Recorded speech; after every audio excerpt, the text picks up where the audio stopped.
रुद्रता देहधारी जीवों के लिए उपदेश है, क्योंकि देहधारी जीव संसार में मोह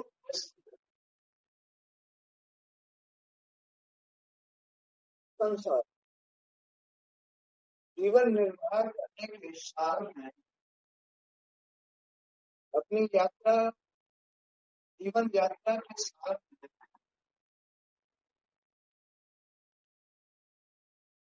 चिंतित मोहग्रस्त दुखी।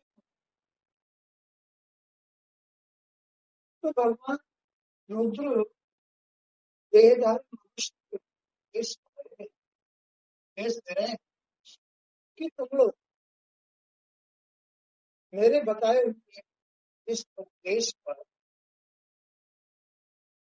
अनुसरण मनन चिंतन और श्री हरि के सामने इस स्रोत का जाप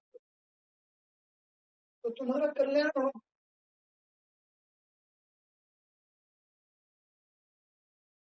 तो यहाँ भगवान भोलेनाथ रुद्रदेव हम देहधारियों धार ये उपदेश दे रहे हैं कि तुम भगवान का इस तरह से विनय करो, भाव भक्ति करो। हे प्रभु, आपका उत्कर्ष उच्च कोटि के आत्मज्ञानियों के कल्याण के लिए होता है।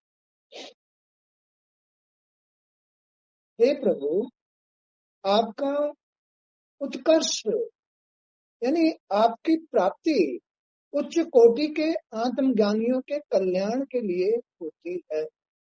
आप सदैव अपने परम आनंद स्वरूप में स्थित रहते, आत्म स्वरूप में, कल्याण स्वरूप में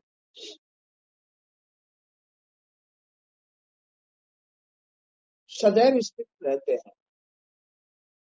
हम आपको बार बार नमन करते हैं प्रभु। ये भगवान भोलेनाथ, शिव शंकर, कैलाशपति, नीलकंठ महादेव, रुद्रदेव देहधारी मनुष्यों के लिए उपदेश कर रहे हैं कि तुम अगर अपना कल्याण चाहते हो, अगर तुम इस संसार के मोह से छूटना चाहते हो, तो मेरे कहने के अनुसार मेरा हे प्रभु, पीताम्बर धारी के लिए भगवान भोलेनाथ ये उपदेश कर रहे हैं, श्री हरि के लिए उपदेश कर रहे हैं देहधारी मनुष्य को। हे प्रभु, आपका उत्कर्ष हमेशा, आपका प्रयास, आपका साथ, आपकी प्राप्ति उच्च कोटि के आत्मज्ञानियों के कल्याण के लिए होता है। जो उच्च कोटि के भाव भक्ति करने वाले, योग धारणाएं धारण करने वाले, भगवान को याद करने वाले, नियम धर्म कर रखने वाले लोगों के लिए होता है। श्री हरि की प्राप्ति उन लोगों के कल्याण के लिए होती है जो नियमित होते हैं, भाव भक्ति रखते हैं, जो भगवान का ध्यान भजन करते हैं। उनकी प्राप्ति ऐसे लोगों के लिए कल्याणकारी होती है। प्रभु, आप सदैव अपने परमानंद स्वरूप में स्थित रहते हैं, परम आनंद स्वरूप में। उन्हें कोई न संसार की चिंता है, न कोई टेंशन है, न कोई शकाम है, न कोई इच्छा है। उन्हें किसी प्रकार की भी कोई दिक्कत नहीं है। वो अपने परमानंद स्वरूप में सदैव स्थित रहते हैं, आत्म स्वरूप, निर्गुण स्वरूप हमारे अंदर ही रहते हैं। जैसा कि कल बताया था कि हमारे इन पंचभूतों में श्री हरि का वास है, हमारे शरीर में, हमारी आंखों के सामने इस संसार में ईश्वर का वास, कण कण में ईश्वर का वास।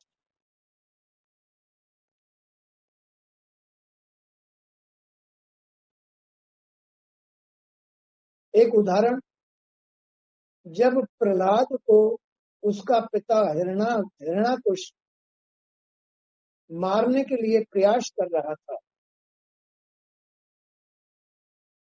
किस लिए? उसे भगवान में अटल विश्वास था, भगवान ने उसे उनका ज्ञान कराया था, वो उनका ही नाम जपता रहता था। हिरण्याकुश दुर्बुद्धि आदमी था, मोहग्रस्त आदमी था, राक्षसी प्रवृत्ति का आदमी था, लेकिन अपने ही पुत्र भक्ति धारण करने वाले, भगवान की भक्ति धारण करने वाले प्रहलाद को मारना चाहा कि ये हमारे कुल परंपरा को नष्ट करेगा। जिसने हमारे बड़े भाई को मार दिया, जो मेरा शत्रु है, ये उसका ही भजन करता है। मैं उससे कोई कम थोड़ा ही हूं, मैं उससे कम नहीं हूं। राक्षसी लोगों की, दानवों की बुद्धि इस प्रकार हो जाती है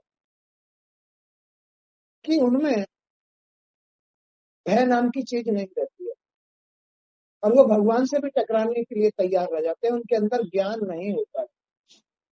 तो हिरण्याकुश ने उसे मारने के लिए कि अगर तेरा भगवान तेरे साथ है तो मैं देखता हूं कि वो तेरी क्या मदद करेगा, उसने लोहे के खंभे में उसे बिल्कुल तपा दिया, लाल कर दिया, और कहा कि इससे चिपट गया, देखता हूं तेरा भगवान तुझे इससे बचा सकता है। जबकि प्रहलाद को भगवान ने केवल उसके विश्वास और भाव भक्ति के कारण अनेकों जगह से बचाया, क्योंकि भगवान तो सर्वव्यापी है। उसे पहाड़ों से डाला गया तो भी उन्होंने प्रहलाद को अपनी गोदी में ही समेट लिया। उसे हाथियों के पैरों के नीचे कुचलवाया गया, लेकिन हाथियों ने भी उनको नमन करके दूर से ही हट गए, क्योंकि प्रहलाद के अंदर भाव भक्ति थी, ईश्वर का विश्वास था। वो समझता था कि मेरा ईश्वर मेरे ही अंदर है, वो मेरा कुछ भी अहित नहीं होने देगा, उसे पूर्ण विश्वास था। और अनुभव करता था कि मेरे अंदर मेरा ईश्वर मुझे बचाता। तो हिरण्याकुश ने एक लोहे के खंभे को बिल्कुल तप्त करके, लाल करके, और उससे कहा कि इस पे चुपट, इसको इसको अपनी कौली में भर ले, देखता हूं तेरा भगवान तुझे इससे बचाएगा। कि तो ठीक है, मुझे तो पिता की आज्ञा माननी है, बाकी मेरा ईश्वर तो मेरे अंदर है, वो मुझे बचाएगा, मुझे पूर्ण विश्वास है। और वो गया आनंद के साथ में उस लोहे के खंभ का। उसने देखा कि जब इस पर चींटियां चल रही है तो ये खंभ मेरा क्या बिगाड़ सकता है। भगवान ने उसके भय को खत्म कर दिया, उस पर चींटियां चलती हुई दिखा दी। प्रहलाद ने सोचा, जब इस पर चींटियां चल रही है तो इसमें मेरा ईश्वर है, ना कि अग्नि है। और जाकर के बड़े प्रेम से उसकी कोली भर करके लिपट गया। हिरण्याकुश को गुस्सा आया, वो तलवार उठा करके उसे मारने चला, तो उस खंबे में से, क्योंकि ईश्वर तो सर्वव्यापी है, धूल के कण में भी ईश्वर है, धूल के कण कण में ईश्वर व्याप्त है। उसमें से हिरण्याकुश जब देखा कि इसमें से एकदम खंभा फट गया और श्री हरि आधे सिंह का रूप और आधे नर का रूप लेकर के प्रकट हो गए और हिरण्यकश पर टूट पड़े। जो उसकी शर्त थी, जो उसने ब्रह्मा जी से वरदान मांगा हुआ था, उस वरदान के अनुसार भगवान श्री हरि ने नरसिंह रूप धारण करके प्रहलाद के सामने ही अपने नखूनों से अंत कर दिया। तो भक्तों का भगवान कल्याण करते हैं। उच्च कोटि के जो भक्त होते हैं, भगवान उनके कल्याण करने के लिए ही उनके साथ रहते हैं, उनके अंदर होते हैं, प्रकट होते हैं और उनकी मदद करते हैं। उच्च कोटि के भक्त होते हैं। आप सदैव अपने परमानंद स्वरूप में स्थित रहते हैं। हम आपको बार बार नमन करते हैं प्रभु। आप सारे जगत के आधार हैं। इन पंचभूतों में रह करके बस वही तुम्हारे नेत्रों में रोशनी का काम कर रहे हैं। तुम्हारे कानों में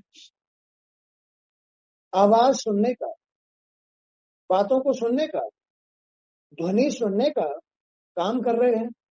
वही तुम्हारे हाथ पैरों को अपना साथ देकर, प्रकाश देकर के चला फिरा रहे हैं। तो आप सारे जगत के आधार हैं। ये जो संपूर्ण विग्रह है, ब्रह्मांड है, इसको चलाने के आधार आप ही हैं, क्योंकि आप ही इसके कण कण में वास करते हैं। समस्त लोगों के कारण हैं। जो हमारी आंख है, कान है, नाक है, गुदा आदि, ये सारे लोग हैं। इन लोगों के आधार आप ही हैं। आंखों को देखने का कार्य आप ही करा रहे हैं, कानों को सुनने का कार्य आप ही कर रहे हैं। तो ये इन लोगों का कल्याण श्री हरि ही करते हैं, जो पंचभूतों के अंदर वास करते हैं। इंद्रियों के नियंता आप ही हैं। हे प्रभु, ये इंद्रियां बड़ी चंचल हो जाती हैं। ये इंद्रियां मन को अंदर तैयार करके मन को चंचल बना देती हैं। मन के भी नियंता आप हैं और इंद्रियों के नियंता भी आप हैं। आप संपूर्ण लोगों का संहार करने वाले हैं, संपूर्ण लोगों का। जब ये इंद्रियां, ये लोग दुष्कर्मों में प्रभावित हो जाते हैं, तो इनका संहार भी वही करते हैं। आप आदि योगी हैं, आप सूर्य देव हैं, आप मोक्ष के देने वाले हैं। सब कुछ वही है।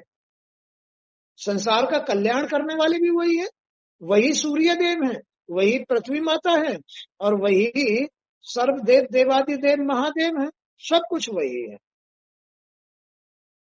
कौन? जो शरीर के कण कण में वास करते हैं। वही भोलेनाथ है, वही ब्रह्मा है, वही विष्णु है, वही ब्रह्म है, वही परमात्मा है, वही शक्ति है, वही शक्ति है, वही ब्रह्म है, वही ब्रह्म है, वही शक्ति है। सारे देव वही है। वही देवादिदेव रुद्रदेव महादेव हैं। हे प्रभु, आप मोक्ष देने वाले हैं, भक्तों को मोक्ष देने वाले हैं, कल्याण करने वाले हैं। आप उनको मोह से छुटाने वाले, मोह से, संसार से छुटाने वाले, विकारों से हटाने वाले हैं प्रभु। आपकी लीला अमोघ है। हे प्रभु, आप कल्याणकारी हैं। आप इस संसार के महल से, पॉल्यूशन से मुक्त करने वाले हैं। आप आशुतोष महाकाल हैं, महाकाल। इसी रचना में आप ही ज्ञान है, आप ही तत्व ज्ञान है, आप ही काल हैं, आप ही मृत्यु हैं, आप ही भूख प्यास हैं, आप ही सर्दी गर्मी है। प्रभु, सब कुछ आप ही है। आप पुराण पुरुष हैं, पुराण पुरुष हैं, परम पुरुष है, पुरुषोत्तम है, मर्यादित राम है। धर्म की रक्षा करने वाले कृष्ण हैं। आप योगेश्वर श्री कृष्ण हैं। आप धर्म रूप हैं। आप तीनों शक्तियों के आश्रय हैं प्रभु। भगवान रुद्र सांसारिक देहधारी पुरुषों के लिए ये स्तुति बता रहे हैं कि तुम योगेश्वर श्री कृष्ण की इस प्रकार स्तुति करो तो तुम इस मोहग्रस्त छोड़ोगे। आप ही अहंकार के अधिष्ठाता रुद्र हैं। हम आपको नमन करते हैं प्रभु। हे प्रभु, हम आपके पीताम्बरधारी रूप के दर्शनाभिलाषी हैं। हे प्रभु, हमें एक बार अपने पीताम्बर वस्त्रों को धारण करके उस चतुर्भुज रूप का दर्शन दीजिए। चतुर्भुज रूप जानते हो कि इस संसार में उनका चतुर्भुज रूप क्या है? मन, बुद्धि, चित्त, वाणी पर वही वास करते हैं। यही उनका चतुर्भुज रूप है। सत्यनारायण जब मन को, बुद्धि को, चित्त को, वाणी को धारण करते हैं तो वो चतुर्भुजी हो जाते हैं। हम आपके पीताम्बरधारी रूप के दर्शन अभिलाषी हैं। आपके उस रूप के दर्शन देहधारियों के लिए अत्यंत दुर्लभ है। हे प्रभु, आप हमारे मन में वास कीजिए। आप हमारी बुद्धि में वास कीजिए, हमारे चित्त में वास कीजिए, हमारी वाणी पर विराजमान हुई। देहधारी मनुष्यों के लिए ये रूप बड़ा दुर्लभ है। देहधारी रूप, देहधारी मनुष्यों के लिए जिन्होंने ये शरीर धारण किया हुआ है, क्योंकि इस शरीर के अंदर तो बस, इस संसार के अंदर तो बड़ी गंदगी है, बड़ी गंदगी है। इसमें मल है, मूत्र है, इसमें पता नहीं क्या क्या भरा पड़ा है। आ जाओ बेटा, आ जाओ। हाँ, आ जाओ आ जाओ आ जाओ। ये चटाई खोल दो जरा। अम्मा थोड़ा सा, नहीं नहीं नहीं नहीं नहीं, इसको खोल लो। अम्मा जरा खड़ी हो जाओ, जरा खड़ी कर दो जरा।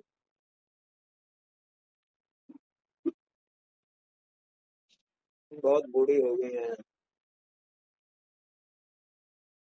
पहले चला हटा लो इसको,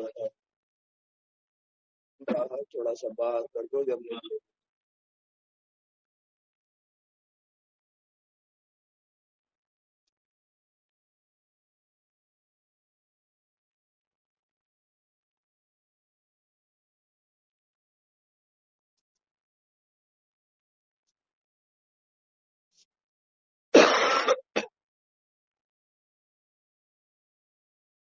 बैठ जाओ।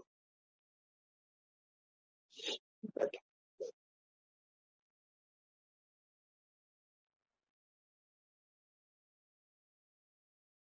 थोड़ी देर सत्संग सुनो। तो यहाँ भगवान शिव शंकर रुद्रदेव देहधारी मनुष्यों के लिए, इन सांसारिक मोहग्रस्त लोगों के लिए एक उपदेश कर रहे हैं कि तुम, क्योंकि संसार में तुमने जन्म लिया है, संसार में तुम लोग रह रहे हो, संसार में मोहग्रस्त हो गए हो, दुखी हो गए हो, चिंतित हो गए हो, टेंशन, रोग, दोष, हानि तुम्हारा पीछा कर रही है। हर आदमी इन्हीं बातों से तो परेशान है।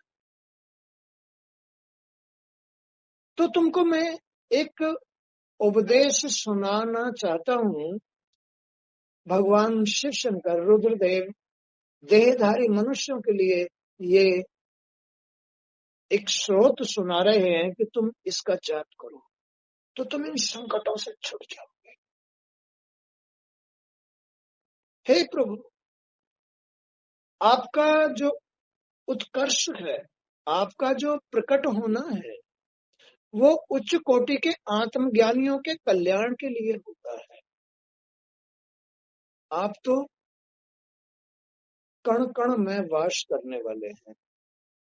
आप हमारे इस विग्रह में ही वास करने वाले हैं, पंचभूतों में वास करने वाले हैं। पृथ्वी, आकाश, जल, वायु, अग्नि, पंचभूतों से बना हुआ जो ये विग्रह है, आप इसके कण कण में वास करने वाले हैं। लेकिन आप उन भक्तों का, उन उच्च कोटि के नियम धर्म धारण करने वाले जो शरीरधारी लोग हैं, उनका कल्याण करने के लिए प्रकट होते हैं। भाव भक्ति वालों के, नियम धर्म रखने वालों के शरीर में ही प्रकट हो जाते हैं। फिर क्या होता है? जो मोहग्रस्त मन है, बुद्धि है, चित्त है, वाणी है, मोहग्रस्त सांसारिक मन, सांसारिक बुद्धि, सांसारिक चित्त, सांसारिक वाणी पर जब आप विराजमान हो जाते हैं तो बस जीव का कल्याण हो जाता है, मोह से मुक्त हो जाता है, टेंशन से मुक्त, विपदाओं से मुक्त, हानियों से मुक्त, रोगों से मुक्त, इन सब से मुक्त हो जाता है। इसलिए तुम मेरी ये सलाह मानो कि तुम श्री हरि का इस प्रकार चिंतन करो, स्तुति करो कि हे प्रभु, आप उच्च कोटि के आत्मज्ञानियों के कल्याण के लिए प्रकट होते हैं। आप सदैव अपने परमानंद स्वरूप में स्थित रहते हैं। परमानंद भगवान तो, हमारे शरीर के अंदर आत्मा तो, परमात्मा तो परम आनंद के साथ रहती है। फिर चिंतित कौन रहता है भाई? जीव। आत्मा चिंतित नहीं होती है, जीव चिंतित होता है। ये जीव की उत्पत्ति संसार से हुई है, इसलिए वो बगैर ईश्वर के, बगैर उनकी प्राप्ति के, बगैर उनकी मदद के चिंतित रहता है, टेंशन में रहता है, दुखी होता है, परेशान होता है और अपनी बातों का समाधान नहीं कर पाता। इसलिए भगवान रुद्र जीव को ये सलाह दे रहे हैं कि तुमने ये संसार धारण कर रखा है, तुमने इस संसार में जन्म लिया है, तुम इस संसार में परेशान होने की बजाय, चिंतित होने की बजाय, टेंशन की बजाय तुम ये स्तुति याद कर लो, इसका मनन करो, चिंतन करो। आप सदैव अपने परमानंद स्वरूप में स्थित रहते हैं। हम आपको नमन करते हैं, हम आपको प्रणाम करते हैं प्रभु। आप संपूर्ण लोगों का संहार करने वाले हैं। आप आदि योगी हैं, आप ही सूर्य देव हैं, इंद्रियों के नियंता हैं, आप संपूर्ण लोगों का संहार करने वाले हैं, आप आदि योगी हैं, आप सूर्य देव हैं, आप मोक्ष देने वाले हैं। जो हमारे इस विग्रह के कण कण में वास करते हैं, वो आत्मस्वरूप परमात्मा पुरुषोत्तम पार ब्रह्म परमेश्वर, वो वही हमारा सूर्य है। इस संसार का सूर्य वही है। हमारे अंदर भी ये जो जीव है प्रकाश का काम करता है, इस संसार को प्रकाश देता है जीव। लेकिन ये जीव जब बादलों से, भ्रमताओं से ढक जाता है तो इस संसार को प्रकाश मिलना बंद हो जाता है। या फिर इन भ्रमताओं में, इन बादलों में जैसी हालात होती है, बस ये जीव, ये सूर्य वैसा ही इस संसार को लौटा के देना शुरू कर देता है। क्या? जब सूर्य पर ऐसे बादल आ जाते हैं जिनमें पानी नहीं होता, ऐसे बादल आ जाते हैं जिनमें बर्फ होती है, ओले पड़ते हैं, सूर्य का प्रकाश ढक जाता है और रिटर्न फिर उसी के अनुसार देना शुरू कर देता है। तो प्रभु, आप ही लोगों का संहार करने वाले हैं। ये लोग आंख, नाक, कान, ये सब लोक है, गुदा आदि सब। इन लोकों का संहार भी आप करते हैं, जन्म भी आप ही है, मरण भी आप ही है, इन इंद्रियों के नियंता भी आप ही है, आप ही इनको नियंत्रित कर सकते हो, अन्यथा जीव से नियंत्रित नहीं होती है। ये इंद्रियां जीव से नियंत्रित नहीं होती है। मन को जीव कंट्रोल नहीं कर सकता, इस मन का निर्माण इंद्रियों से होता है भाई। इंद्रियां बाहर की तरफ खुली हुई हैं, मन अंदर है। मन आत्मा का वो तत्व है जिस पर ईश्वर आके विराजमान होता है। मन, बुद्धि, चित्त, वाणी, इन पर ईश्वर तो तभी आके विराजमान होगा जब जीव नियमित होगा, नियम और धर्म के साथ होगा। तो हमारे शरीर, इस विग्रह के अंदर जो ईश्वर परमात्मा वास कर रहा है, आके अपने सिंहासन पर मन, बुद्धि, चित्त और वाणी पर विराजमान हो जाएगा। तो फिर इन इंद्रियों का संहार क्यों होगा, इन लोगों का नाश क्यों होगा?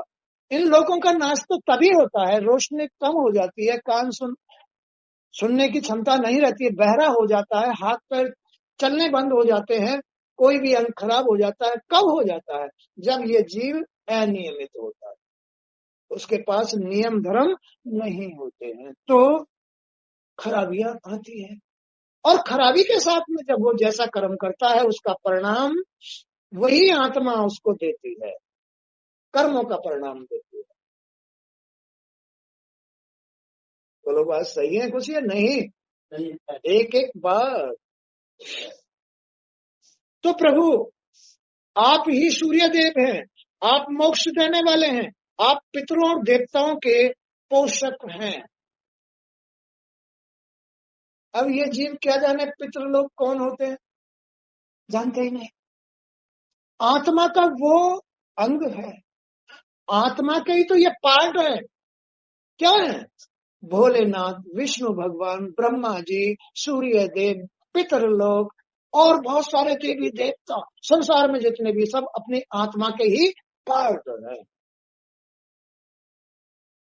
अब भाई जब तक तुम ही सुधार नहीं लेके आओगे, अपने जीवन जीने में तुम सुधार नहीं लाओगे, नियम धारण नहीं करोगे, तो तुम्हारे पितृ देवता मावस के दिन रोटी निकालने से, मणि बनाने से, गंगा जी नहवाने से क्या हो जाएगा भाई? कुछ नहीं हो सकता। पितृ भी प्रसन्न जब ही होते हैं जब जीव नियमित होता है, और तब नियमित होकर के धर्म के साथ उनको जल देता है, सूर्य को जल देता है, तो सूर्य भी स्वीकार करते हैं, पितृलोक तक भी पहुंचता है, तभी पहुंचता है, अन्यथा नहीं पहुंचेगा। अभी हम ये सब कुछ क्या कर रहे हैं? आप भी आके बैठ गए, मैं भी ये सब कुछ इस गद्दी पे बैठ करके और तुमको ये बातें सुना रहा हूं। मैं ही कोई भगवान थोड़ा है, मैं भी भगवान नहीं हूं,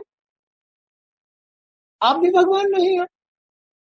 भगवान तो भगवान एक ही है, वो सर्वव्यापी है, पूरे जहां में इस पूरे संसार को चला रहा है, इस तरह से वो व्याप्त है। धूल के कण में भी वही है, सर्वव्यापी है, कदम कदम पर वही है। कोई जगह ऐसी नहीं जहां ईश्वर नहीं है। मैं भी भगवान नहीं, माँ भी भगवान नहीं, आप भी भगवान नहीं, भगवान तो एक ही है। वही सर्वव्यापी है, वही सबका कल्याण भी कर सकता है, वही नष्ट भी कर सकता है। जीव के ऊपर निर्भर करता है। इस संसार का, इस विग्रह का निर्माण करता भी वही है, और इस जीव का भी निर्माण करता वही है, सर्वव्यापी है। तो वो यही समझा रहे हैं यहाँ पर कि हे प्रभु, आप पितरों और देवताओं के पोषक हैं, आप तीनों लोगों के प्राण हैं, तीनों लोगों के प्राण। जब वो निकल जाते हैं तो ये अकड़ जाता है, बोलना बंद हो जाता है, देखना बंद हो जाता है, और शमशान चला जाता है। अब इसकी कोई कीमत नहीं है, उनकी ही कीमत है। तो फिर हम अपने अंदर उनको रखते हुए क्यों नहीं देख पाते हैं? क्यों नहीं देख पाते हम उनको? उनसे क्यों नहीं मिलते हैं? जब वही हमारा निर्माण करने वाले, इतने बड़े घर का निर्माण करने वाले, ये घर लुढ़क क्यों नहीं जाता? तो इसमें इतना वजन लगा हुआ है, लुढ़क क्यों नहीं जाता?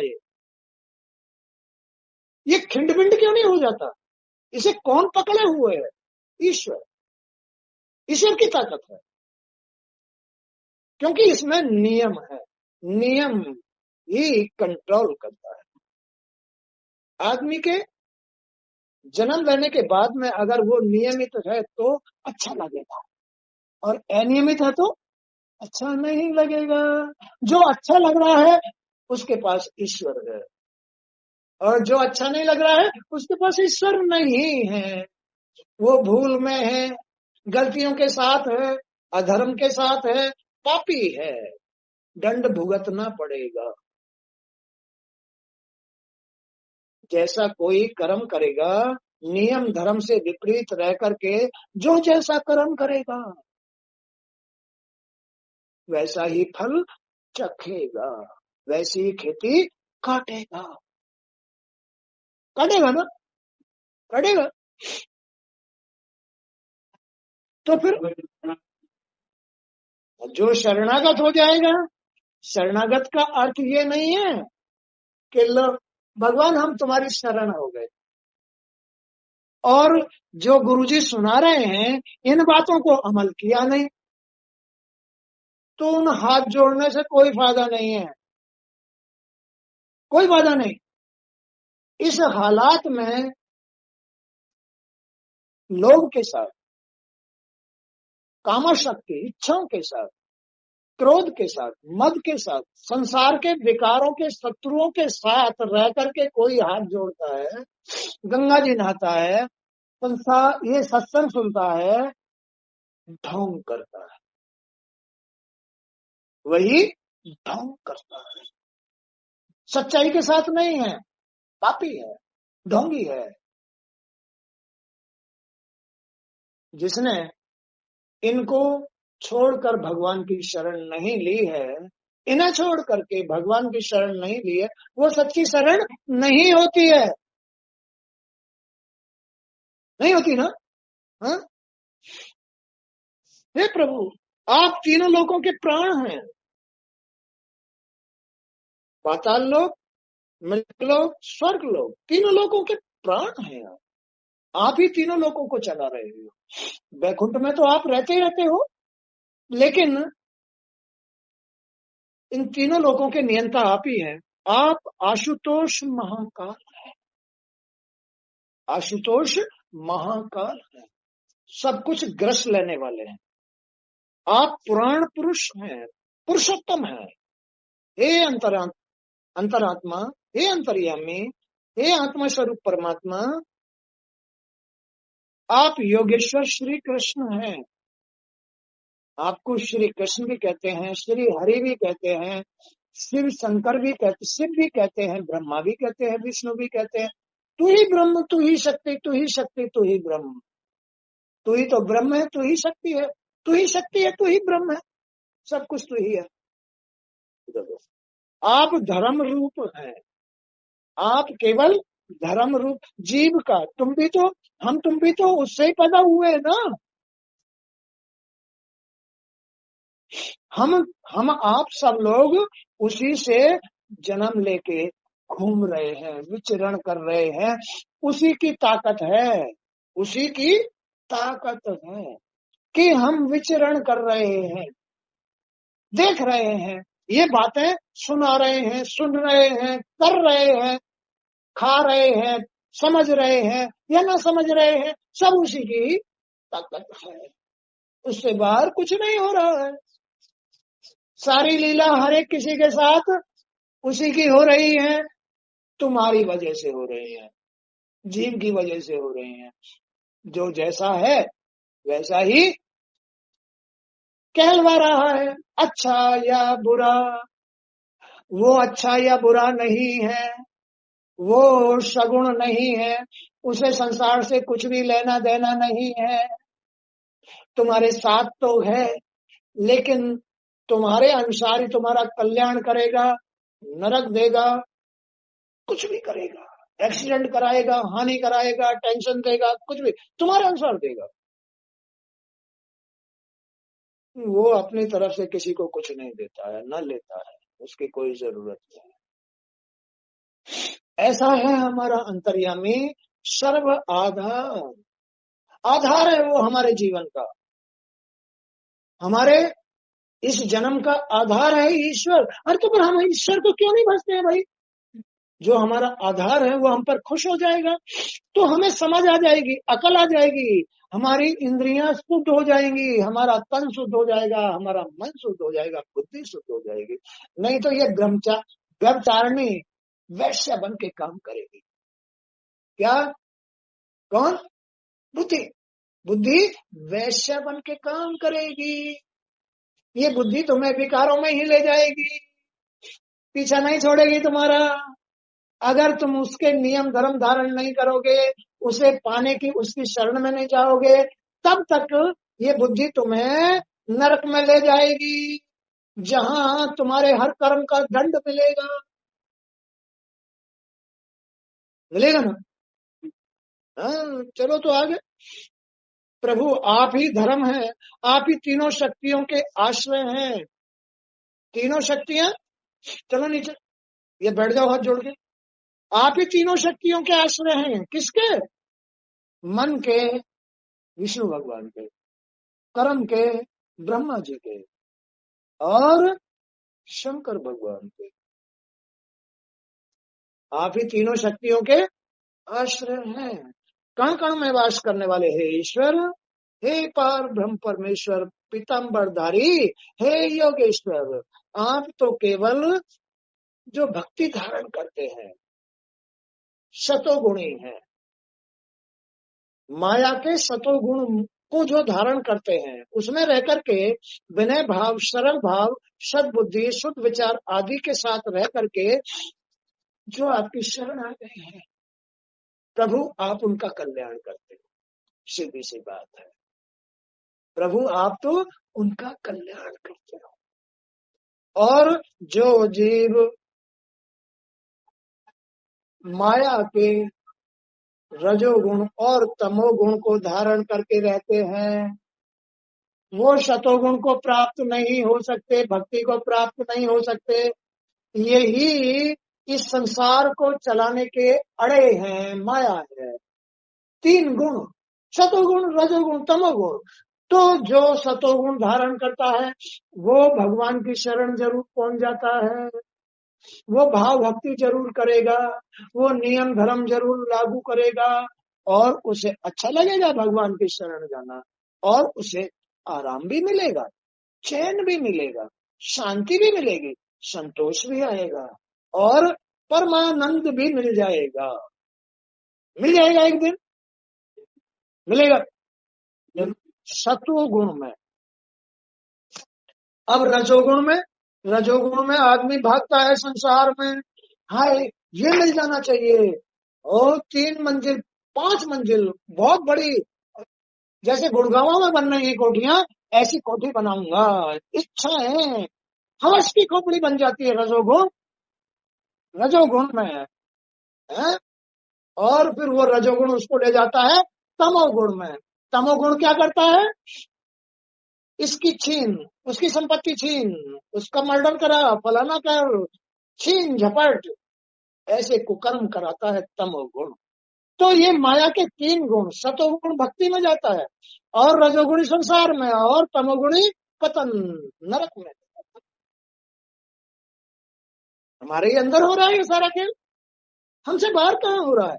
और सबका नियंता हमारे पंचभूतों में वास करने वाला ईश्वर, ईश्वर परमात्मा, वो देख रहा है सब कुछ, वो कुछ नहीं कर रहा, खाली देख रहा है।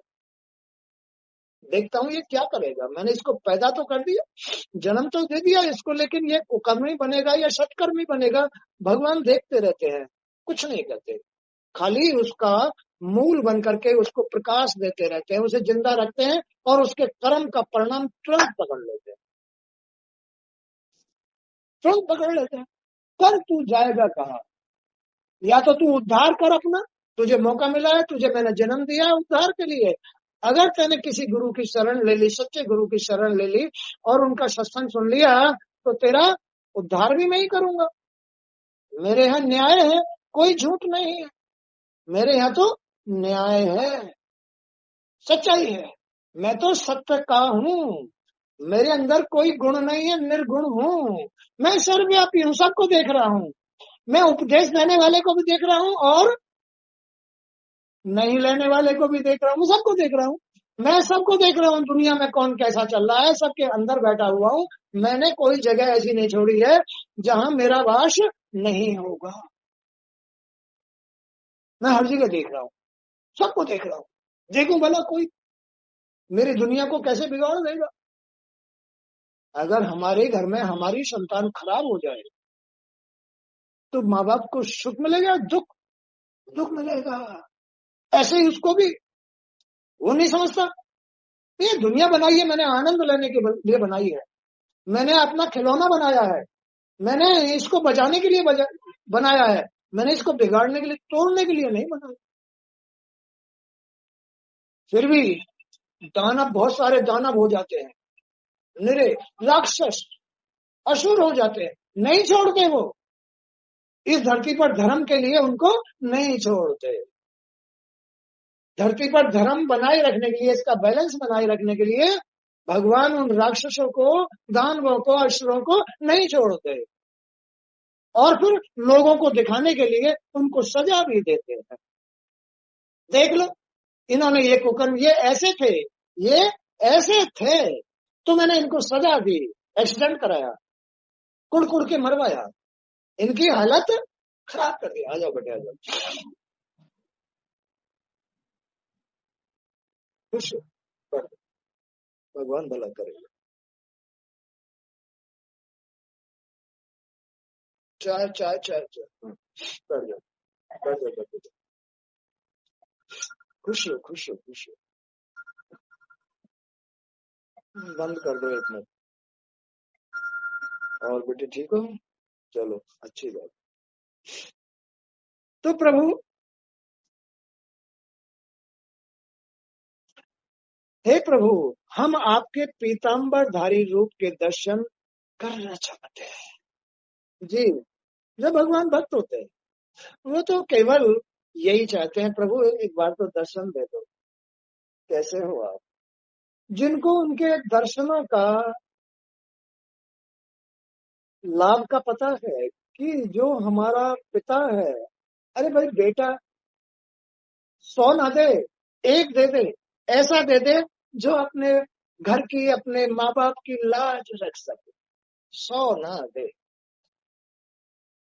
और वो ऐसा बेटा भला अपने बाप के साथ नहीं रहेगा, साथ रहेगा और उसके हर वक्त आज्ञा का पालन करेगा। ऐसा बेटा 100 ना दे, एक दे दे है? तो वो रोज आएगा, हर बात के लिए आएगा, पिताजी मैं क्या करूं, अब कहाँ जाऊं, मुझे आदेश करो। नहीं बेटे, ऐसे चलना है, ऐसे चलना है, ऐसे चलना है, ये काम करना है, वो काम करना है। तुम्हारा घर उन्नतशील होगा, तुम अच्छे बनोगे, तुम मेरे साथ रहोगे, मेरी बात मान के चलोगे तो तुम मुझे अच्छे लगोगे। मैं तुम्हें प्रेम करूंगा, तुम्हें आगे बढ़ाऊंगा, तुम्हारे लिए क्या नहीं करूंगा, मैं सब कुछ करूंगा, है ना? 100 ना दे, एक दे। एक ऐसा हो जो अपने प्रभु का, अपने बाप का आज्ञाकारी। 100 ना दे, एक दे दे, एक ऐसा दे दे बस। ऐसे आज्ञाकारी बेटे को बाप नहीं, परमात्मा उठाता है। ऐसे आज्ञाकारी बेटे को बाप नहीं, ये बाप नहीं, इसके माध्यम से परमात्मा उठाता है। क्योंकि वो परमात्मा बाप के अंदर भी, बेटे के अंदर भी देख रहा है। खड़ाकदेशी आसमान छुपा देता है उस बेटे को। क्यों भटक रहे हो भाई? ज्ञान बिना हर जीव दुखाए, गुरु बिना ज्ञान यथार्थ नहीं। तुम्हारा खेल तमाशा तुम्हारे ही अंदर है, समझने की जरूरत है। तुम्हारा खेल तमाशा तुम्हारे ही अंदर है, तुम समझो। ऐसी जगह आओ, सुनो कि ये खेल क्या है। ऐसा कौन सा अन्यायी बाप होगा जो अपने बेटे को ऊपर नहीं उठाना चाहेगा?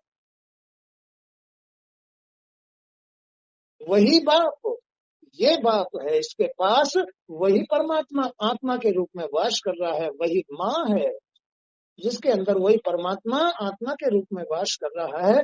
इनकी दुआ से बेटा कहाँ नहीं पहुंच सकता, लेकिन आज्ञाकारी हो तब हो, उसकी शरण में रहने वाला हो तब हो, उनकी बात मानने वाला हो, उनकी शान शौकत अपने घर के लिए कर्म करता हो तब हो। कोई काम मुश्किल नहीं है, कोई दुख नहीं है, कोई अशांति नहीं। तो हम आपके पीताम्बरधारी रूप के दर्शन के अभिलाषी है, ऐसा बेटा होना चाहिए।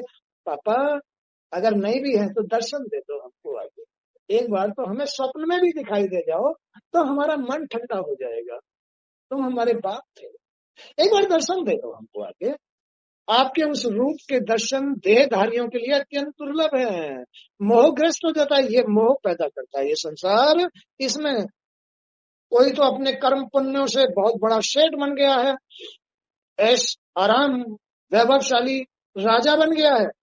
अब दूसरे के अंदर तसल्ली कहाँ है, देख रहा है ये राजा बन गया है, या तो इसको खत्म करवा दो भाई, यार ये तो हमें अपमानित कर रहा है। बदले की बात, माने इस संसार के अंदर निरी गंदगी है, मोह है, अज्ञानता है, अंधेरा है, अशांति है, लोभ है, स्वार्थ है, बेचैनी है, मद है, अहंकार है, दुनिया भर का बवाल पॉल्यूशन भरा पड़ा है इस संसार के अंदर। देख लो कितना पॉल्यूशन है, कितने लोग हैं, हॉस्पिटल भरे पड़े रहते हैं। संत महापुरुषों के पास भी लोगों के आने जाने की कमी नहीं रहती, और भैया वो सियाने दीवाने लोग बैठे रहते हैं ना चक्कर बिछाए सुधरे, उनके पास भी कमी नहीं रहती। ये दुनिया ऐसी है, ऐसी है। लेकिन सबका नियंता भगवान है, सबके अंदर भगवान वास करता है। जो अविश्वासी राक्षसी लोग होते हैं ना, उन्हें तो मुल्ला मौलवियों के पास भेजते हैं,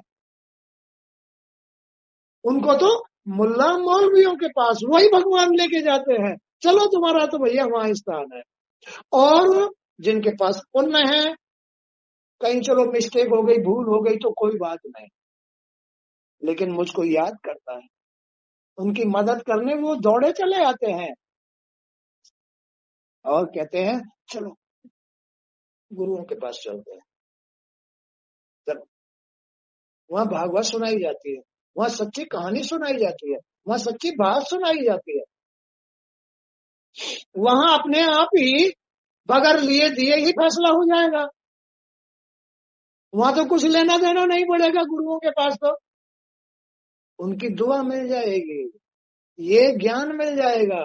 चलो ऐसी जगह चलते हैं, भगवान उसको ऐसी सोच देता है और फटाक देसी लाके टेक देता है। भाई उसकी तो लीला हुई, उसकी तो कृपा हुई, उसके बगैर तो पत्ता भी नहीं हिलता, चल के दिखा दो, उसके बगैर पत्ता भी नहीं हिलता है, उसके बगैर पत्ता भी नहीं हिलता है। तो हम आपके पीताम्बरधारी रूप के दर्शनाभिलाषी हैं प्रभु। आपके उस रूप के दर्शन देहधारियों के लिए अत्यंत दुर्लभ है, देहधारियों के लिए जिन्होंने शरीर धारण कर रखा है। मानव जीवन सर्वोच्च जीवन है। अगर नियम धर्म धारण करके भगवान का आश्रय शरण नहीं ली तो फिर न जाने कुत्ता बनना पड़े, गधा बनना पड़े, भैंसा बनना पड़े, बिल्ली बनना पड़े, पक्षी बनना पड़े, पशु बनना पड़े, पता नहीं क्या क्या बनना पड़ेगा, चूहा सर्प, सब कर्मों के अनुसार। जिसने भगवान की शरण नहीं ली इस जन्म में, इस जन्म में जिसने भगवान की शरण नहीं ली, जिसने अपने पांचों शत्रु छह शत्रुओं को किनारा नहीं किया, जाओ भाई अब तुम्हारा अब मेरे पास कोई काम नहीं है। काम क्रोध लोभ मोह मद जिसने नहीं विसारे, उसको फिर दूसरा मौका नहीं मिलेगा, नहीं मिलेगा। मिलेगा तो कर्मों के अनुसार, कुत्ता बिल्ली श्यार कौवा अगड़म झगड़म, और उनमें भी क्वालिटी कर्मों के अनुसार ही मिलेगी। क्वालिटी तो सब में ही होती है, पशुओं में भी क्वालिटी होती है, गाय। वृक्षों में क्वालिटी होती है, पीपल। सर्पों में भी क्वालिटी होती है, वाष्पीनाग, और बहुत सारे। लेकिन क्वालिटी उनमें भी कर्मों के अनुसार जो छाप के ले जाएगा मिलेगी, अन्यथा नहीं मिलेगी, नरक में जाएगा, कीड़ा बनेगा, नाली का कीड़ा बनेगा। नाली का कीड़ा भी तो वही बनाते हैं, उसके कर्मों के अनुसार बनाते हैं। अरे तो भाई भाव भक्ति करो, अरे भाई भजन करो, फिर अपना पेट पालन करो। भगवान थोड़ी रोक रहे हैं तुम्हें कि तुम कर्म मत करो, कि तुम व्यवसाय मत करो, कि तुम नौकरी मत करो, तुम अपने बच्चों को मत पालो, ये भगवान नहीं कहते।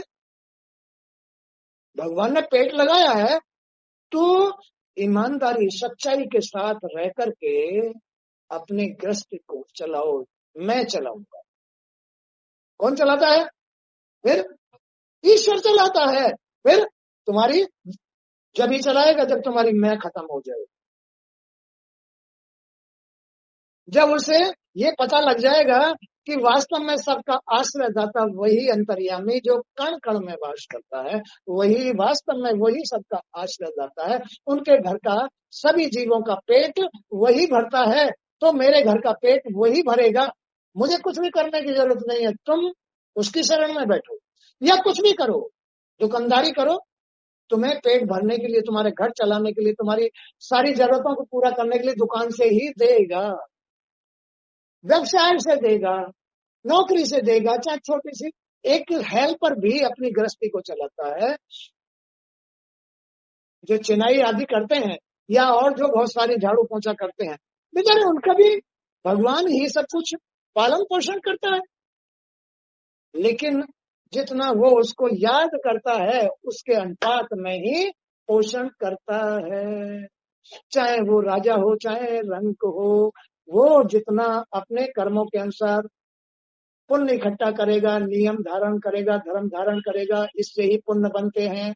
कर्म प्रधान है, नियम धर्म के साथ कर्म करेगा तो पुण्य बनेगा, नियम धर्म से विपरीत कर्म करेगा तो पाप बनेगा।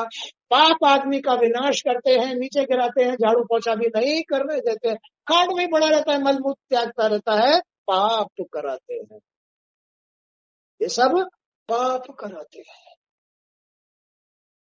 चारपाई कट जाती है, घर के बच्चे भी दूर भागने लगते हैं, सब कर्मों के अनुसार है। जीते जी भूत दिखाई देने शुरू हो जाते हैं, कर्मों के भूत दिखाई देते हैं, जीते जी भूत दिखाई देते हैं। भय लगता है, डर लगता है, अशांति होती है, बेचैनी होती है। जिसने भगवान की शरण नहीं ली है उसका तो यही हाल होगा, कोई नहीं रोक सकता, है ना। हे प्रभु, आपके चरण संपूर्ण पापों को हरने वाले हैं। चरण मीन्स नियम। हे भोलेनाथ, आपके नियम, आप तो सतधारी हैं, कैलाश में रहते हैं, आप संसार में नहीं रहते, इसलिए आप तो भोलेनाथ बन गए। आपने तो संसार त्याग रखा। आप माता रानी पार्वती को भी साथ रख करके इनसे भी विमुख रहते हैं, समाधि ले जाते हैं, इनकी चिंता ही नहीं करते हो। आप कैसे हो भोलेनाथ? नहीं, मैं एकांत धारण करना चाहता हूँ। एकांत, मैं एकांती हूँ, मुझे एकांत धारण करने की इच्छा है। जाओ सब लोग चले जाओ। उन्हें एकांत पसंद है, उन्हें समाधि पसंद है, इसलिए कैलाश पर संसार को छोड़ करके, सोने की लंका को छोड़ करके पहाड़ों में रहते हैं, एकांत धारण करते हैं। तो भोलेनाथ बन जाओगे। वो कब कहते हैं कि तुम हम जैसे मत बनो, हम जैसे बनो।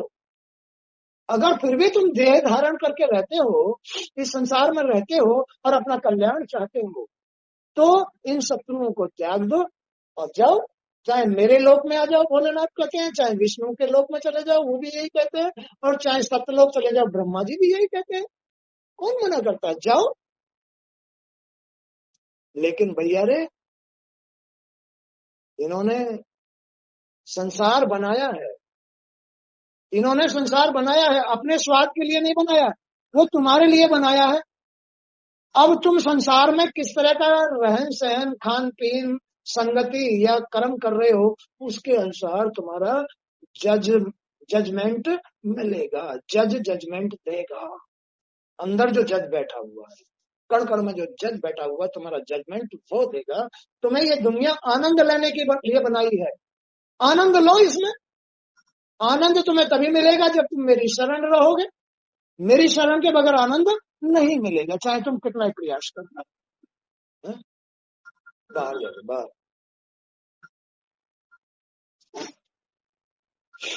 तो प्रभु आपके चरण संपूर्ण पापों को हरने वाले हैं। आप ही ब्रह्म तत्व हैं। ब्रह्म तत्व, आप एक परमात्मा, आत्मा आप ही हो। आप ही आत्मा हो, आप ही परमात्मा हो, आप ही एक तत्व ब्रह्म हो। हे प्रभु, हे अंतर्यामी, कण कण में वास करने वाले, सर्वव्यापी, सर्वाधार, हे पीतांबरधारी प्रभु, आप अपनी माया से अनेक रूप धारण करते हैं। आप भी अपनी माया से कभी पशु का, कभी मानव का, कभी स्त्री का, कभी पुरुष का, और कभी गाय का, तो कभी बैल का, अनेक रूप धारण करते हैं। आप ही जगत की रचना करते हैं, पालन करते हैं और संहार करते हैं। तीनों काम आप ही तो कर रहे हो प्रभु। हे अंतर्यामी, घट घट के वासी, कण कण के वासी, हे सर्वव्यापी सत्यनारायण पीतांबरधारी, हे लक्ष्मी नारायण वैकुंठवासी श्री हरि, बस आप ही सब कुछ है। आपके सिवा दुनिया में कुछ नहीं है। सब आपकी माया का खेल है। आपने माया को धारण करके, इन तीन गुणों को धारण करके, सगुण बन करके ये लीला की है। ये संसार रचा है। ये सगुण लीला है भगवान की। सगुण भी वही है, निर्गुण भी वही है। निर्गुण ने इस सगुण लीला को करके, सगुण लीला को करके हमें रच दिया, और फिर सगुण से ही हमारी उत्पत्ति थी। ये जीव की उत्पत्ति निर्गुण नहीं है, ये सगुण है। तो सगुण लीला करके आपने सगुण उत्पत्ति कर रखी है। प्रभु, अब हमें जीने के लिए अपना सहारा दीजिए, अपना साथ दीजिए प्रभु, जिससे कि हमारा उद्धार हो जाए, हमारी यात्रा पूरी हो जाए, भव सागर से पार हो जाए हम लोग। कहीं ऐसा ना हो कि आपका साथ नहीं मिला और हम गलती कर गए तो भव सागर में डूब जाएंगे, फिर कोई बचाने वाला भी नहीं है। कोई नहीं बचा सकता। उसकी आज्ञा के बगैर कोई पास भी नहीं आएगा। उसकी इच्छा के बगैर तुम्हें कंधा भी कोई नहीं लगाएगा। हो सकता है कि घर में नहीं, परिवार में नहीं, कहीं ऐसी जगह शेर वगैरह खा जाएगा। भाई, कैसी लीला है ये, पता भी नहीं चलेगा। किसी गाड़ी के नीचे आगे पहिए के चारों पहिए उतर जाएं और इतना सा भी ना मिले, समेटने को भी ना मिले, उसका कुछ भी पता नहीं है। इसलिए भाई सावधान होकर के जीव को तुरंत सावधान हो जाना चाहिए। मुझे बगैर नियम धर्म के नहीं रहना चाहिए। नियम धर्म ही, अरे क्या मुश्किल है, पूछ लो ना गुरुओं से, क्या नियम धर्म। श्री हरि को प्राप्त करने का नियम ब्रह्म मुहूर्त का है। ब्रह्म मुहूर्त में इसके नियम धारण करो। श्री हरि आत्मा के नियम इसके नियम है, इसमें रहने के नियम है। अगर तुम अपने माता पिता का आदेश, उनको नियम धर्म दोगे तो हरि मिलेंगे, अन्यथा नहीं मिलेंगे। अगर तुम अपने विग्रह को नियम धर्म दोगे तो श्री हरि मिलेंगे। हमारा माता पिता तो ये संसार है, यही हमारा माता पिता है। तो इस माता पिता की अगर हम सेवा करेंगे, नियम धर्म अपनाएंगे, तो श्री हरि मिल जाएंगे। और नियम धर्म के विपरीत रहेंगे तो कभी भी हरि नहीं मिलेंगे। अरे भाई, ब्रह्म मुहूर्त में उठो, 3:30 और 6 के बीच में, 3:30 और 6 के बीच में, जानते हो ब्रह्म मुहूर्त का नियम? नहीं जानते? नहीं जानते। 3:30 और 4 के बीच में चारपाई छोड़ देनी चाहिए, और चारपाई छोड़ करके 3:30 और 4 के बीच में शौच और घर को साफ कर देना चाहिए। घर को साफ कर देना चाहिए। लक्ष्मी का साथ नारायण का साथ मिलता है, लक्ष्मी नारायण का साथ मिलता है। 4 और 22.5 रख रखाव, इंद्रियों को लोगों को साफ कर लेना चाहिए, 9 द्वारों को साफ कर देना चाहिए, घर के अंदर सारा रख रखाव साफ कर करके। तो वाणी पर सरस्वती का वास होता है। 3.5 और 4 के बीच में लक्ष्मी का, भावना में लक्ष्मी का लक्षण शांति, क्षमा, दया, धर्म, ये सब प्राप्त होते हैं। 4.5 और 5 के बीच पहुंचा, स्नान, शुद्धि मिलती है। गौरी का वास होता है भाग में, गौरी का। यही वैष्णवता है। वैष्णवता में श्री हरि का मंदिर बन जाता है। श्री हरि मन में, बुद्धि में, चित्त में, वाणी में आकर के विराजमान हो जाते हैं। जब तक तुम्हारे हृदय पर भगवान का वास नहीं हुआ है, तब तक तुम्हारा जीवन सफल नहीं, असफल है। अपने हृदय पर भगवान का वास कराना पड़ता है नियम से। नियम धारण करोगे इस संसार के, तो ही तुम्हें श्री हरि का अपने घर में वास मिलेगा, अन्यथा नहीं मिलेगा। बोलो बात सही है गलत? हाँ, अपने घर में श्री हरि का वास कराना पड़ता है तो सारे संकट मिट जाते हैं, शांति आ जाती है, सुमत आ जाती है, क्षमता आ जाती है, बाहर आ जाती है, आनंद आ जाता है। जो नियम धर्म धारण करता है, तो कण कण में वास करने वाला श्री हरि उभर के तुम्हारे हृदय पे आ जाएगा। लकड़ी में से अपने आप ही अग्नि प्रज्वलित हो जाएगी। लकड़ी में मंत्रों के द्वारा अपने आप ही अग्नि प्रज्वलित हो जाएगी। जलाने की दियसलाई से जलाने, लाइटर से जलाने की जरूरत नहीं पड़ेगी। देख लो कैसा ठीक है। ईश्वर तो सब शक्तिमान है, उसमें सारी शक्तियां हैं, अग्निदेव भी उनमें ही है। तो बस अगर तुमने तुमने नियम धर्म अपनाए, तुम नियम धर्मी हो, तो फिर तुम्हें दियसलाई जलाने की जरूरत नहीं। आत्मा आएगी अपने आप, तुम्हारे हृदय को संचालित कर देगी, हृदय को संचालित कर देगी, अपना वास दिखा देगी, तुम्हें आनंद दे देगी। है? अच्छा, यह मोहग्रस्त जीवन प्रमादवश हर समय इसी चिंता में रहता है कि अभी तो यह काम करना शेष है, अभी तो वहां जाना शेष है, अभी तो इतने पैसे चाहिए, अभी तो इतना कमाना है, चाहे लूट करके लाओ, चाहे झूठ बोल के लाओ। दुनिया में बहुत है ऐसे। गुरुजी 1 लाख रुपए दे दो, तुम्हारा 1 लाख का 2 लाख कर दूंगा। 2 लाख, वो फलाने एक प्लॉट है, मैंने फंसा लिया है, 1 लाख रुपए दे दो, मैं 1 लाख का 2 लाख तो तुम्हें दे दूंगा। और मानेगी, लोभ दे करके। ऐसे बहुत लोग हैं कि लोभ दे दे करके लोगों को लूटते हैं, लोभ दे दे करके लूटते हैं। तो अभी इतना पैसा कमाना है, अभी ब्याह करना है, अभी शादी करनी है, अभी मकान बनाना है, फलाना डमका, तो इस तरह के झांसे दे दे करके पैसा इकट्ठा करते हैं। क्या उनको भगवान मिलेगा? नहीं मिलेगा, नरक मिलेगा। और जो लिया है ना ब्याज सहित, उसको लौटाना पड़ेगा, तब जाकर के उसकी गति होगी, नहीं तो कुगति में ही चलता रहेगा। चल बेटा, कहाँ तक चलेगा? तो ये मोहग्रस्त जीवन है, ऐसे फंसता रहता है, कर्मों में फंसता रहता है, भूल में, भूल में फंसता रहता है। कहाँ जाएगा बेटा? जहां भी तू जाएगा वहीं आगे तुझे मैं मिलूंगा, मिलेगा ना? हाँ, जहां भी तू जाएगा पहले मैं वहीं मिलूंगा, तू चिंता मत कर, आजा। है ना? किसी का लिया है तो दे के आ, नहीं तो फिर डंडे लगाऊंगा, फिर भी तुझे आगे नहीं बढ़ने दूंगा। तो यह मोहग्रस्त जीवन है। ये प्रमाद वश हर समय इस चिंता में रहता है कि अभी तो ये काम करना है, अभी तो उसको लूटना है, अभी तो ये करना है। आ जाओ बच्चों, आओ, आइए बेटी, आ जाइए, आ जाइए, आइए आइए, वेलकम वेलकम।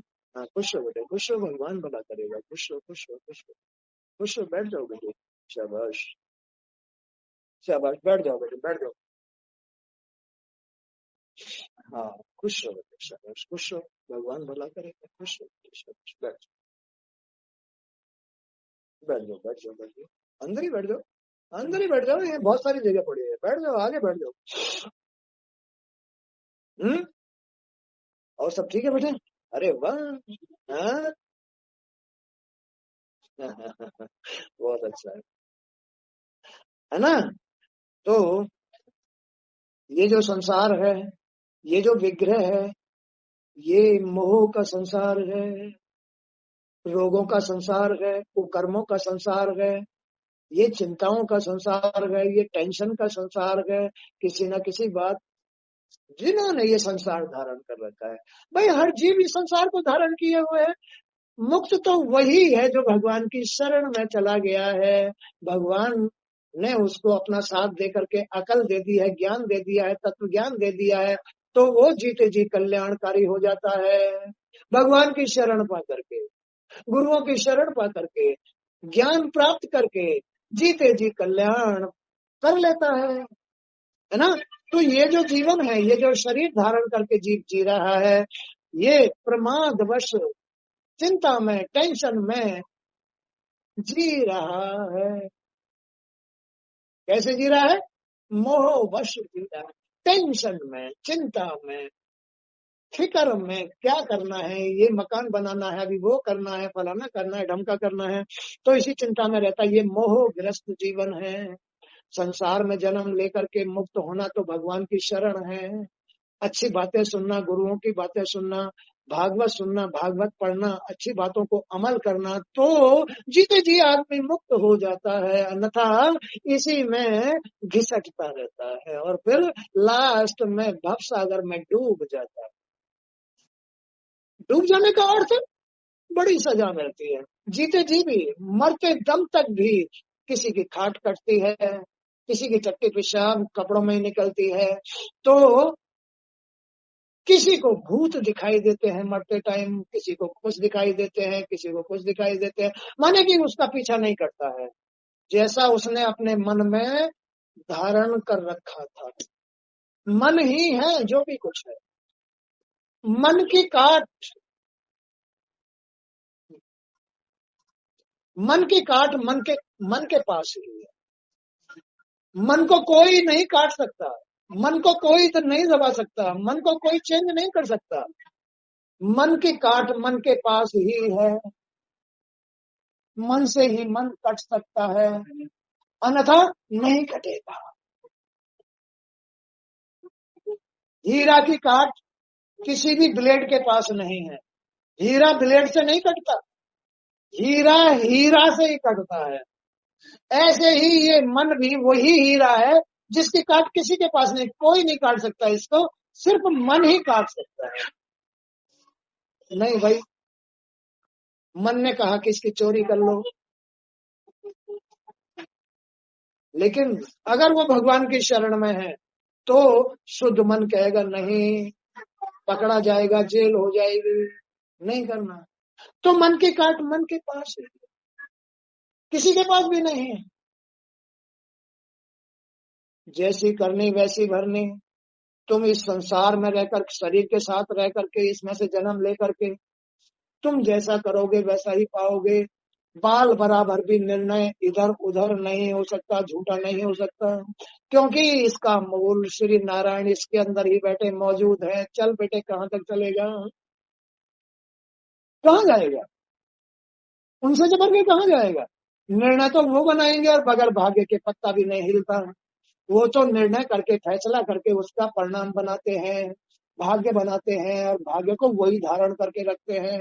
उन्हें इतनी सी बात की भूल नहीं हो सकती, वो सत्य है, नारायण है, इसलिए इतना भी भूल नहीं सकते, छुप नहीं सकते। कहाँ जाओगे बच के। इसलिए भाई कुछ भी ना करो तो इतनी बात तो जरूर कर लो, नियम धारण करो, अपने माँ बाप का आदर करो। ये माँ बाप जन्मदाता है जीव का, ये शरीर, ये संसार जन्मदाता है जीव का। तो जीव, जो जीव अपने माँ बाप का आज्ञाकारी है, उनकी सेवा करने वाला है ना, नियम धर्म धारण करता है, माने जल्दी उठता है, शौच जा करके, साफ सफाई करके, स्नान करके भगवान को प्रणाम करता है, दीपक जलाता है, धूपबत्ती जलाता है, तो इसके अंदर ही भगवान खुश हो जाता है।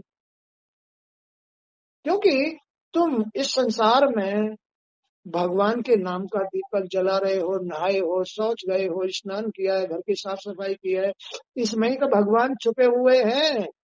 तो वो खुश हो जाते हैं, आते हैं प्रकट होकर के तुम्हारे हृदय पर वास करते हैं, मन में वास करते हैं, बुद्धि में वास करते हैं। उनकी कृपा का भी पता नहीं चलता है, तुम तो केवल अनुभव करते हो। नमस्ते। कौन? है? माँ को कौन बुला रहा है? पूछ ले तुम, है ना।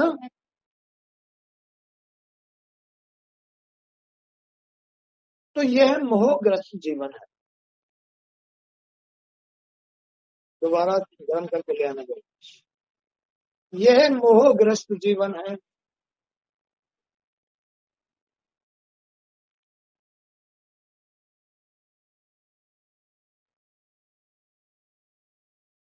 यह मोहग्रस्त जीवन है, सांसारिक जीवन है। केवल जीव का इस संसार में, इस शरीर के साथ उद्धार केवल नियम धर्म के साथ ही हो सकता है। भगवान से प्रेम करने के बाद ही उद्धार हो सकता है। भगवान की सेवा करके उसे अमल करने से ही हो सकता है। भाई मुझे रोज जल्दी उठना है, रोज भगवान की सेवा करनी है। और फिर भगवान क्या कहते हैं? कर्म किए जा बंदे, फल की इच्छा मत कर, फल देने वाला तो मैं स्वयं हूँ।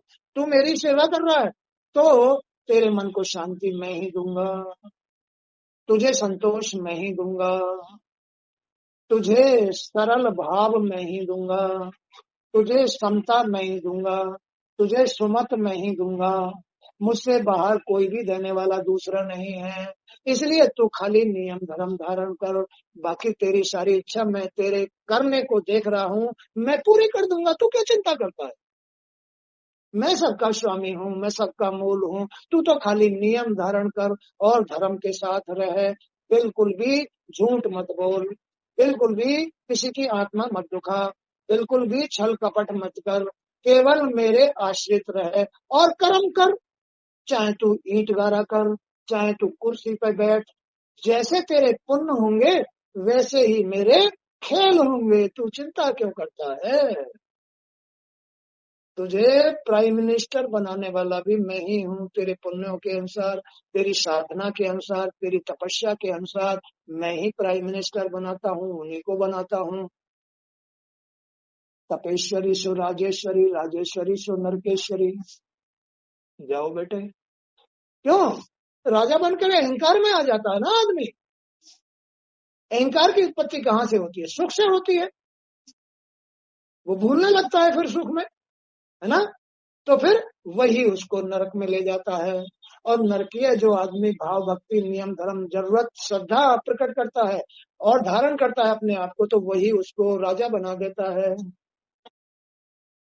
राजा भी बना देता है और वही मोक्ष भी करा देता है। तो हर कर्म को मैं देख रहा हूँ, मैं ही तुम्हारे कर्मों का मूल और मैं ही फलदाता हूँ। तो इसलिए तुम मेरी शरण आने के लिए केवल कर्म करो, केवल कर्म करो और नियम धर्म के साथ करो। गुरुओं की शरण आकर के अपने इस संसार के, अपने इस शरीर के, अपने घर के नियम पूछ लो। ये केवल तुम्हें भागवत में मिलेंगे या गुरुओं के पास मिलेंगे। वो अनुभवी होते हैं, उन्होंने अनुभव किया हुआ होता है, उन्हें ईश्वर ने ही प्रेरित किया होता है, ईश्वर ही एक एक सांस एक एक शब्द निकाल रहा है। तो उन गुरुओं को ईश्वर की प्राप्ति से वो शब्द, वो समझ मिल जाती है जो सबका कल्याण कर देती है। ऐसे गुरुओं की शरण में जाओ तो तुम्हें नियम धर्म मिल जाएंगे और उन नियम धर्मों को जो अपनाएगा उसका कल्याण निश्चित मैं कर दूंगा। तुम्हें बिल्कुल भी चिंता भटकने की कोई जरूरत नहीं है। तुम मेरे अंश हो, तुम मेरे बच्चे हो, मेरा ही बनाया, मेरा ही स्वरूप ये संसार है, इसका स्वामी मैं ही तो हूँ, इसको मैंने ही तो संभाल रखा है। मैं सर्वशक्तिमान हूँ, मेरे से बाहर कुछ नहीं हो सकता। ये मैं तुम्हें समझा रहा हूँ। तुम खाली जो ये संसार है, जो तुम्हारी माता है, इस माता के नियम धारण करो, इसकी कभी अवज्ञा मत करो, कभी इसका अपमान मत करो। इसी में मैं इसका मालिक बैठा हुआ हूँ, इस संसार का मालिक मैं हूँ, तुम्हारी माता का मालिक मैं हूँ। तुमने जन्म तो इस संसार से माँ से लिया है, लेकिन बगैर मेरे नहीं लिया। मैंने इस संसार से तुम्हें प्रकट किया है। जो कण कण में वास करने वाले नारायण हैं, परमात्मा ब्रह्म, वही इस कण कण में वास करते हैं, वही पिता है। और जिसके कण कण में वास करते हैं वो तेरी माता है। अरे तू अपनी माता का अनादर मत कर, उसके नियम धारण कर, उसकी बात मान और उसकी सेवा कर, तो मैं खो जाऊंगा। मैं अपनी माँ की तो मैं खुश नहीं हूंगा, तू लाख कोशिश कर ले, कहीं भी भाग ले। इसलिए जीव का उद्धार माँ की शरण में है।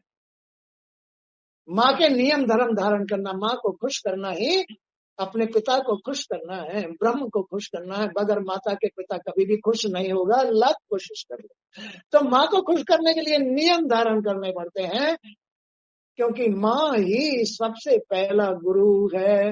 वो देखना चाहती है मेरा बच्चा मेरे अनुसार, मेरे संस्कारों के अनुसार चल रहा है, मेरी आत्मा को खुश करता है नहीं करता है, कहीं बाहर आवारा तो नहीं हो गया है, कुछ संगति में तो नहीं बैठ गया, दारू तो नहीं पीने लग गया है।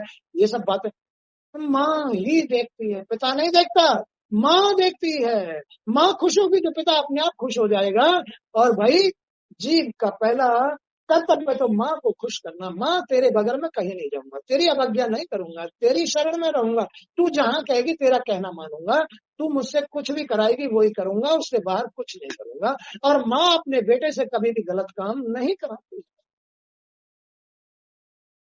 इतनी दयावान माँ होती है, तो इस दयालु, इस जननी का आदर करो, इसके नियम धारण करो, तो भगवान बाप अपने आप खुश हो जाएगा, तुम्हें मुंह मांगा प्रसाद दे देगा, जीते जी कल्याण कर देगा। ऐसा है श्री सत्यनारायण नारायण पीताम्बरधारी श्री हरि भगवान रुद्रदेव मानव देहधारियों के लिए उपदेश कर रहे हैं। अरे तुम ऐसा भजन करो भगवान का, श्री हरि का, जो तुम्हारे अंतर्यामी है, कण कण में वास कर रहे हैं। अरे उनका इस तरह से भजन करो, ऐसे ध्यान करो, तो तुम्हारा कल्याण हो जाएगा। मेरे हाथों में नहीं है, श्री हरि के हाथों में है।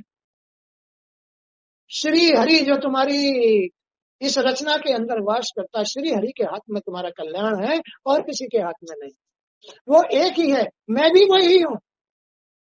मैं तो खाली तुमको उपदेश दे रहा हूँ, मैं भी उनके चलाए चलता हूँ, उनके बनाए बनता हूँ। और ब्रह्मा भी यही कहते हैं कि भाई मेरे हाथ में कुछ नहीं है, श्री हरि के हाथ में है। मैं भी उनसे ही पैदा हुआ हूँ, उनके चलाए चलता हूँ। ये बुद्धि, ये कर्म श्री हरि के चलाए चलती है। भाग्य भी श्री हरि के बनाए बनता है।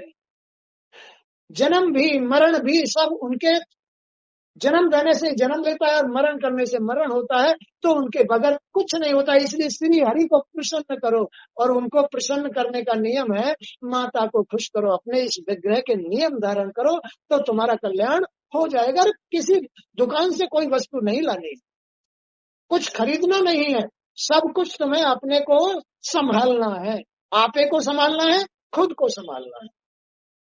अगर तुमने आपे को संभाल लिया तो खुद संभल गए, और खुद संभल गए तो आपे को मोक्ष मिल गया। अगर तुमने आपे को संभाल लिया तो तुम संभल गए, और तुम संभल गए तो इसका मोक्ष हो गया, माँ का मोक्ष हो जाता। बोलो हो जाएगा नहीं हो जाएगा? हाँ, माँ का मोक्ष हो जाएगा।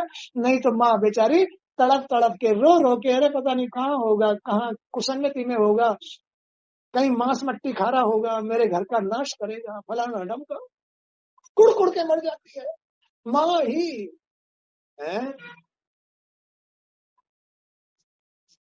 तो ये मोहग्रस्त जीवन प्रमादवश हर समय इसी चिंता में रहता है कि अभी तो यह काम करना शेष है। इससे लोभ और मोह की लालसा बढ़ती रहती है। मनुष्य आपके काल स्वरूप को भूलकर सदा मोह में पड़ा रहता है, परंतु आप तो सदैव सजग रहते हैं, हर वक्त जागते रहते हैं, आप नहीं सोते हैं। आपको तो सोते भी इसका परिणाम बनाना है, जागते भी इसका परिणाम बनाना है। आप तो निर्गुण हैं, आप तो प्रकाश हैं, आपको तो ये संसार हर वक्त मौजूद रखना है। इसलिए आप कभी नहीं सोते हैं। हमारे मोह को दूर कर दीजिए प्रभु, इस भूल को खत्म कर दीजिए, अपनी शरण दे दीजिए। हे प्रभु, हमें अब हमसे तो चला नहीं जाता, बगैर आपके सहारे के हम एक कदम नहीं रख सकते, एक उंगली नहीं उठा सकते आपके बगैर। तो प्रभु किसी तरह से हमारा ऐसा उपचार कर दीजिए, ऐसी हम पर कृपा कर दीजिए कि हम इस मोह से छूट गए। हमारी कोई जरूरत नहीं है, ये तो मोह हमें मजबूरी बस, ये तो हमारी भूल है, ये तो हमारा नरक है। हम इस नरक से निकलना चाहते हैं, हमने गुरुओं की शरण लेनी है, लेना चाहते हैं, लेकिन क्या करें, ये जाने ही नहीं देते हैं। ये मोह नहीं जाना देता, भूल नहीं जाने देती। नहीं तो तुम एक हफ्ते गुरुजी की शरण में, गुरुओं की शरण में चले जाओ, एक हफ्ते, जीते जी मोक्ष लिख कर दे दूंगा, लिख कर दे दूंगा। लेकिन गुरु भी कोई सतपुरुष होना चाहिए, आत्मज्ञानी होना चाहिए, भगवान की शरण में रहने वाला चाहिए। एक हफ्ते में मोक्ष हो जाएगा उसको, उसकी समझ में आ जाएगा कि मुझे क्या करना, मुझे अपना जीवन कैसे संभालना है, ये समझ में आ जाएगा। मुझे क्या त्यागना है और क्या धारण करना है, ये बात समझ में आ जाएगी उसके, एक ही हफ्ते में आ जाएगी। लिख के दे देता हूँ, मोक्ष हो जाएगा उसका, 100% मोक्ष हो जाएगा। और अज्ञानी, अहंकारी, भूल में बस मोहग्रस्त आदमी चाहे एक नहीं 7 जन्म भी ले लेके फिर भी पार नहीं हो सकता बगैर गुरुओं की शरण, ध्यान। जो वो तुम्हें आशीर्वाद दे रहे हैं, ये आशीर्वाद है गुरु जी का, जो तुम्हें सुनाया जा रहा ना, ये ईश्वर का आशीर्वाद है। उनसे ले लेके दे रहे हैं तुमको, अरे ले लो, राम नाम की लूट है, राम नाम की लूट है, लूटी जैसो लूट, अंतकाल पछताएगा जब प्राण जाएंगे छूट, जब पैर लंबे हो जाएंगे ना, उस दिन पता चलेगा, है ना। ये राम नाम की लूट है, लेकिन लूट मिलती है तो सच्चे गुरुओं के पास मिलती है, उनके पास राम नाम की लूट आशीर्वाद मिलता है। तो ऐसे गुरुओं की शरण रह करके अपने इस मोहग्रस्त जीवन को काट देना, इसकी बेल काट देनी चाहिए, नहीं तो बड़े बड़े बंधन लगते हैं, बड़े बड़े बंधन लग जाते हैं। उन बंधनों को काटने का ज्ञान गुरुओं के पास होता है, वो आत्मज्ञानी होते हैं, और वो आत्मज्ञान से परे कुछ भी नहीं बोलते, इतना ही बोलते हैं, केवल बंधन से मुक्त होते हैं तो अपने अनुसार बोलते हैं।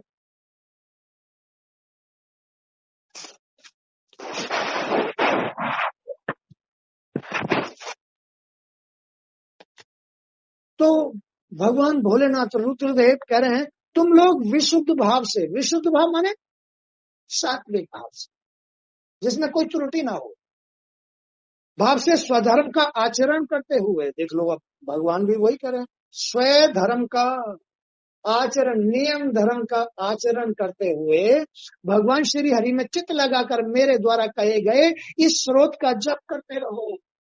जो मैंने तुम्हें ये सलाह दी है ना, तुम श्री हरि की शरण में चले जाओ, वही तुम्हारा कल्याण करेंगे।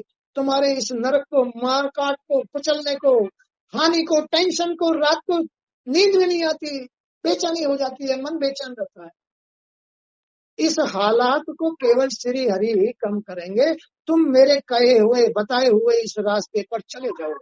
तुम स्वधर्म का, यानी खुद में धर्म की उत्पत्ति करने वाला जो नियम है, आचरण है, उसे अपना भगवान श्री हरि में चित्त लगाकर मेरे द्वारा कहे गए स्रोत का जप करते रहो। अभी जो समझाया है, भगवान तुम्हारा मंगल करेंगे, मंगल तुम्हारा कल्याण अवश्य करेंगे, भगवान तुम्हारा कल्याण अवश्य करेंगे। अब भोलेनाथ भी तो, उनको भी तो श्री हरि ने ही ये ज्ञान दिया है, उनके पास भी तो ये शरीर है, ब्रह्मा जी के पास भी शरीर है, भोलेनाथ के पास भी शरीर है, विष्णु भगवान के पास भी शरीर है। शरीर तो उनके पास नहीं है, वो प्रकाश है, निर्गुण है, लेकिन जो देहधारी है उसको तो ये अपनाना ही चाहिए, अन्यथा कल्याण नहीं होगा, कल्याण नहीं होगा। तो तुम स्वधर्म का आचरण करते हुए भगवान श्री हरि में चित्त लगाकर मेरे द्वारा कहे गए श्लोक का जप करते रहो। आदमी का, इस जीव का चित्त कभी भी शांत नहीं होता। चित्त चित्त एक ऐसी बीमारी है, वो जगह है, वो जगह है चित्त, जहां से ही उसको या तो मोक्ष मिलता है या नरक मिलता है। चित्त, चित्त का अर्थ है इस जीव का वो पॉइंट जहां ये टिका हुआ है। चित्त, जीव, जहां ये या तो ये जीव आत्मा बन गया है या ये खाली जीव है, या तो ये जीव आत्मा बन गया या ये जीव है। जीव है तो चित्त भंग रहेगा, जीव आत्मा हो गया तो चित्त स्थिर हो जाएगा। नहीं तो ये सुई बताती रहेगी, मोह में ये सुई हलती रहेगी, बताती रहेगी ये लोड है तेरे ऊपर, कितना पानी कितना एम्पियर ले रहा है, ये सब कुछ पता चलता रहेगा। चित्त, वो चित्त जिसका भंग हो गया उसे ईश्वर नहीं मिलेगा, जीव को ईश्वर नहीं मिलता है, जीव आत्मा को ईश्वर मिलता है, जीव आत्मा को ईश्वर मिलता है। तो भगवान तुम्हारा मंगल करेंगे। मैंने तुम्हें योगादेश नाम, योग आदेश नाम का स्रोत सुनाया है। मैंने तुम्हें योग, ईश्वर से योग मिल जाएगा, तुम्हारा संबंध स्थापित हो जाएगा। मैंने तुम्हें योगादेश का नाम का स्रोत सुनाया है, तुम लोग इसे मन में धारण कर एकाग्रता से अभ्यास करो। अभ्यास करो बेटे, बच्चों अभ्यास करो, इसका अभ्यास करो। भगवान खुद कह रहे हैं, भोलेनाथ खुद कह रहे हैं, तुम बच्चों मेरे ही बच्चे हो, तुम अभ्यास करो। मुझे भी अच्छा नहीं लगता, जब तुमने अपने कर्मों से मुझे इतना नाराज कर लिया तभी तो मैं तुम्हें नरक में भेजता हूँ। भगवान भोलेनाथ की ही लीला है, ये संसार में लीला किसकी हो रही है? भोलेनाथ की, भाग्य की, भाग्य ही भोलेनाथ है। तो भोलेनाथ करे तुम मुझे मजबूर मत करो, मैं भी नहीं चाहता तुम्हें सजा देना, लेकिन क्या करूं जब तुमने निर्माण ही ऐसा कर दिया। तुम ही मुझे खुश कर सकते हो और तुम ही मुझे नाराज करते हो, तुम ही मुझे रुद्र बना देते हो, तुम ही मुझे महाकाल बना देते हो, तुम ही मुझे काल बना देते हो। तो वो यही कह रहे हैं, तुम लोग इसे मन में धारण कर एकाग्रता से अभ्यास करो और अपने अंतःकरण में स्थित सर्वभूतों में रहने वाले परमात्मा श्री हरि का बार बार स्मरण करो। श्री हरि का स्मरण करो तो निश्चय ही तुम्हारे लोगों का, तुम्हारे संसार का कल्याण हो जाएगा।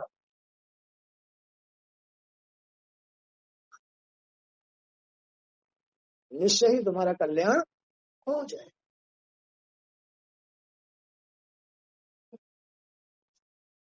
अब मुझे शेष बताओ कि इससे अलग किसी के पास कोई प्रश्न शेष बचा है क्या? इतना सुनने के बाद क्या जीव के पास और कोई प्रश्न बचा है जो उसे कष्ट दे रहा हो? बताओ बेटे, कोई कष्ट, कोई प्रश्न बचा, कोई प्रश्न है क्या? नहीं है। हर प्रश्न का समाधान है, यही हर प्रश्न का समाधान। आदमी जिन अपने कर्मों के बंधन में फंसा पड़ा है उनसे मुक्त होने का समाधान श्री हरि है, वही कल्याण करेंगे। कहीं मत भटके, मत सियाने के पास, मत दीवाने के पास, मत मुल्लाओं के पास, मत कहीं। खाली 2 मिनट गुरुओं के शरण बैठ करके सत्संग सुन लो, इसी से सारे कष्ट निवारण हो जाए। कोई प्रश्न करने की जरूरत ही नहीं है। नहीं तो भाई प्रश्नों के लिए तो मुल्ला मौलवी ये सब होते हैं, जाओ पैसे दो और तमाशा देखो। बोलो बात सही है, पैसा देना और तमाशा देखना। और फिर भी भला वो तो झूठे लोग होते हैं। झूठ कभी फलीभूत होता है? कभी नहीं होता। इसलिए झूठ का कभी विश्वास नहीं करना चाहिए। सांसारिक लोगों का विश्वास नहीं करना। जो आत्मज्ञानी लोग हैं उनका विश्वास करो, इस ज्ञान का विश्वास करो, तो तुम्हारा कल्याण होगा। आज का सत्संग भी यहीं तक। जय श्री कृष्ण। जय श्री कृष्ण।